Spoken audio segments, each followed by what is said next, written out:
I'm Paul Edwards, author of the Mourner's Woods books. Today I'm reading Fantastic Monsters of the Films, issue number 6 from 1963. This magazine is clearly a ripoff of Famous Monsters of Filmland, a magazine which predates this. And it was the kind of magazine that they would put on the shelves next to Famous Monsters and hope that you bought this by mistake. But that said, it is pretty cool. So I thought some of you might enjoy flipping through this vintage monster magazine with me. Just in case you don't own your own copy of Fantastic Monsters of the Films, issue number 6 from 1963. Together, let's see what kinds of vintage monster goodness is in here. This issue of Fantastic Monsters of the Films, issue number 6. The binding is okay on the outside. The cover itself is okay, but a whole lot of pages on the inside are completely loose. So forgive me if I go slow here, especially because I'm holding the camera with one hand and turning the pages with the other. So bear with me. I will point out that 50 cents is a bit steep for a cover price for this era. I would think Famous Monsters was going for like 35 cents at this time. So, but okay, here we go.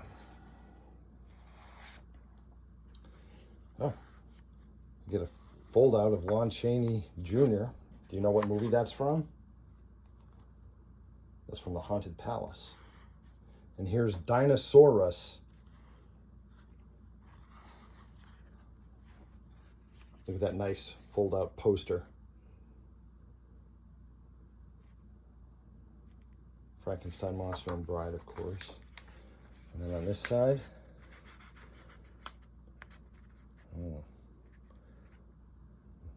in Monster Scope, wow. And then the back half of the Dinosaurus poster. It's pretty good. All right, so here we go. Ooh, Horror of Dracula. Yep, there's the Haunted Palace. The complete Bela Lugosi, I doubt it. All right, let's get to it.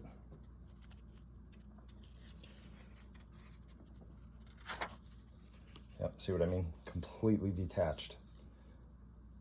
And the next several pages are also completely detached.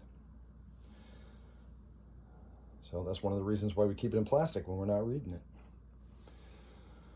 Horror of Dracula, of course, was the first color Dracula movie.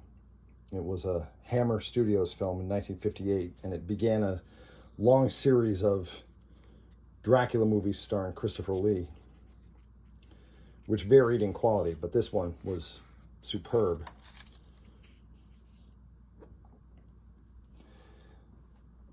This scene here is the most frustrating scene in movie history.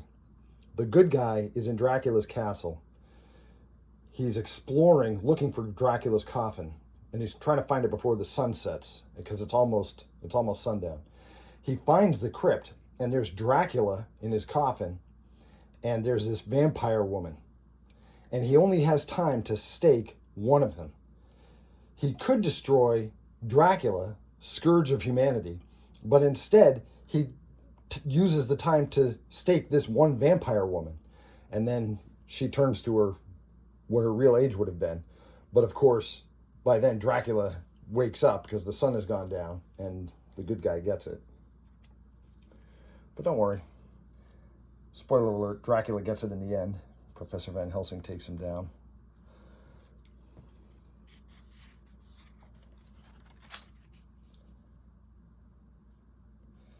Now, these are real pictures from horror movies, but with joke captions, like this one. Greetings from Uncle Sam. Yeah. How many of these movies, though, can you name just by the picture? I know this, of course, is House of Dracula. This is from the The Raven, the 1932 The Raven.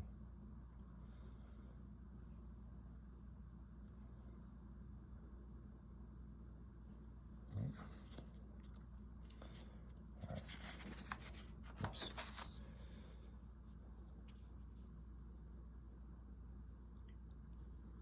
The incredibly strange creature who stopped living and became a crazy mixed up zombie. Not a great movie title, but that was a movie title. Oh my gosh, look at this one. Yikes. Wow. Looks like an Insane Clown Posse concert.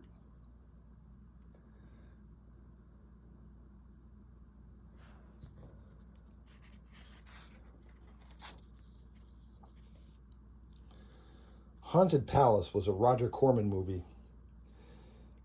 He was really making a movie out of the H.P. Lovecraft story, The Case of Charles Dexter Ward. But the studio insisted that he use the name Haunted Palace because Roger Corman had done some very popular Edgar Allan Poe movies, and Edgar Allan Poe had written a poem called Haunted Palace, and the studio wanted people to think that this was another Edgar Allan Poe movie that Roger Corman was making. And Roger Corman objected. He's like, this isn't an Edgar Allan Poe movie. And the studio said, well, it is now. So he was stuck with it against his wishes.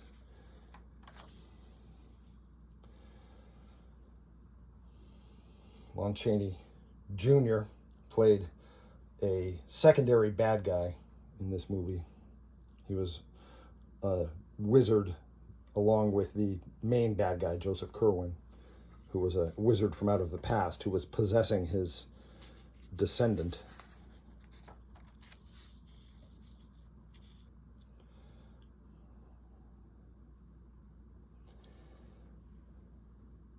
One thing they really had to change from the story, this Case of Charles Dexter Ward, is that Charles Dexter Ward was a college kid, and they were casting Vincent Price in the role, who obviously could not get away with playing a college kid at this point.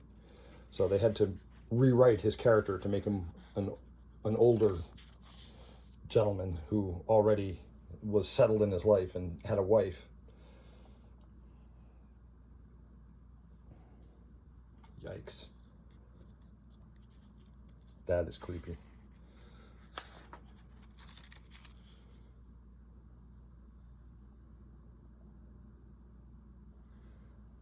But this is creepier. Wow.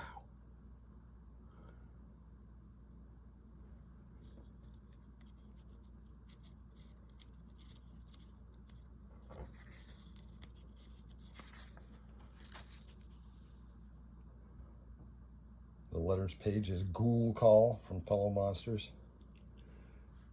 Okay.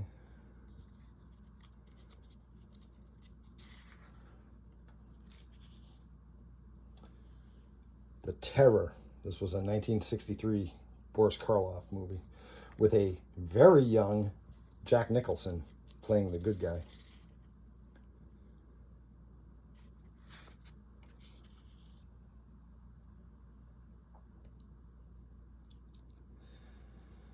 By the 60s, Boris Karloff was still making movies. In fact, he still made plenty of movies, but he almost always chose roles where he was mostly sitting down. And now that I'm getting up there, I can understand exactly where he's coming from.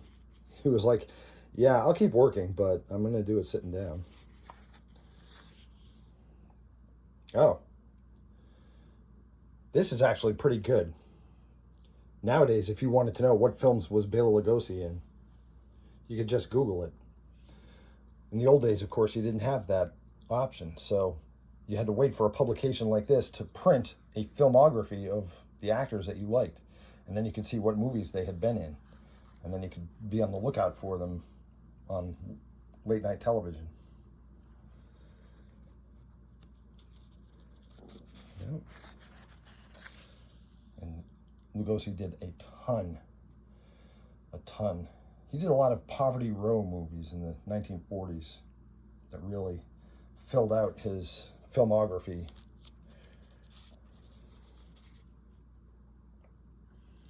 So Lugosi is most famous for having played Count Dracula. A lot of people think his best role was as Igor. His best performance was as Igor. Not the best role, but his best performance was as Igor in Son of Frankenstein and Ghost of Frankenstein.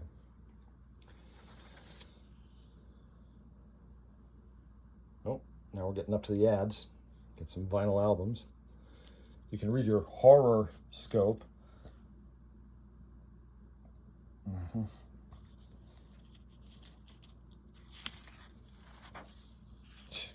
We're pretty far into the magazine now, and the pages are still detached.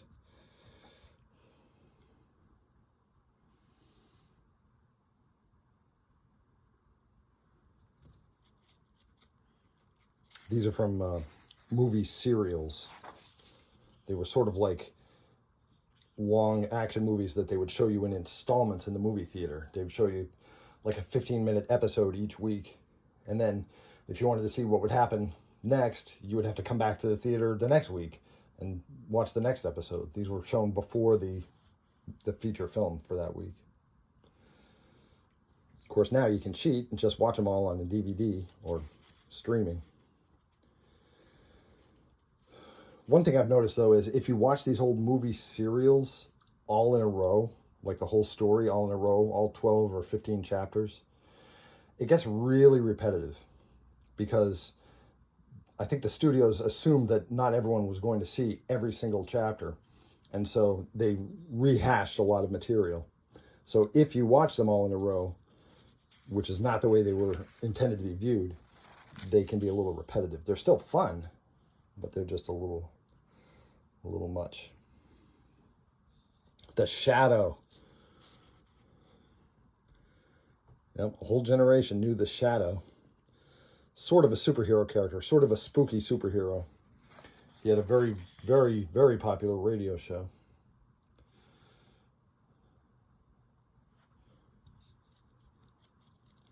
His radio show went on for over a decade, with different actors coming and going, playing the Shadow. It started with Orson Welles, though.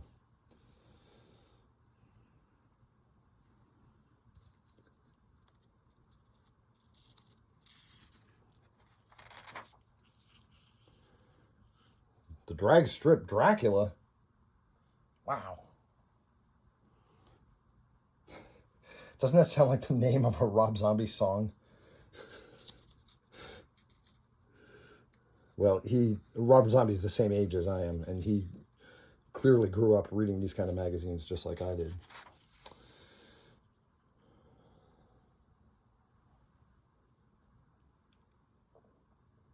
Oh, gosh. You can join the Fantastic Monsters Club now with a blood red membership card and a free monster photo. Notice that it happens to be a photo of the alien from Invasion of the Saucermen. There's a reason for that. I'll explain in just a minute because we're almost at the end. Hey, you can get your back issues. They're lucky you bought this issue, honestly. This was the kind of magazine that they would put on the stand next to Famous Monsters of Filmland and hope that kids would buy this one either by mistake or maybe Famous Monsters of Filmland was sold out this month, and so you would just snag this one as a substitute. This is also from the Haunted Castle. Oh, nice. Mad Mummy still missing. Check your cellars, man. That is pretty creepy. Do you know what famous actor is under all this makeup? That is Michael Landon. Yes, Michael Landon from Little House on the Prairie. He was the main character in I Was a Teenage Werewolf in, I think it was 1958.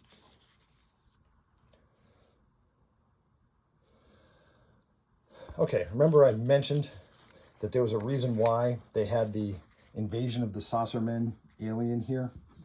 This was a creation of Paul Blaisdell, who designed a number of monsters for schlocky drive-in movies in the late 50s and 60s. Well, take a close look. Look close. Oh, yeah.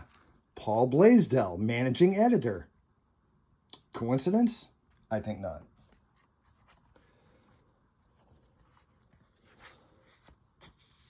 Listen, if you enjoy classic monsters and vintage horror, you would love my book series, the Mourner's Woods books.